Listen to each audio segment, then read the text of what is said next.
Fanny Ghazani siapkan mental hadapi Aldi Taher sebelum bacakan nominasi bersama. Fanny Ghazani dan Aldi Taher akan jadi pembaca nominasi dalam Infotainment Award 2023.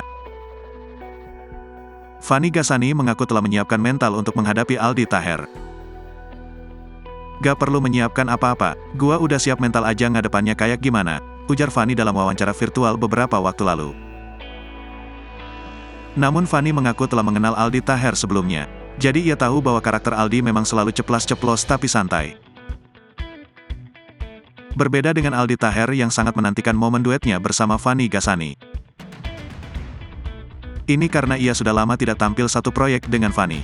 Nantinya Aldi dan Fanny akan membacakan nominasi kategori Most Sporty Celebrity. Nama-nama yang masuk nominasi adalah Cinta Laura, Lesti Kejora, Nagita Slavina, Raffi Ahmad dan Rizky Bilar.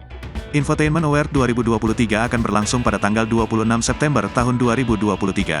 Ada 12 kategori dalam acara ini, diantaranya, Gorgeous Mom, Gorgeous Dad, Gorgeous Baby, Best Male Character, Best Female Character, Best Couple, Best Viral Celebrity, Most Charming Male Celebrity, Most Charming Female Celebrity, Inspirational Family, dan Celebrity of the Year.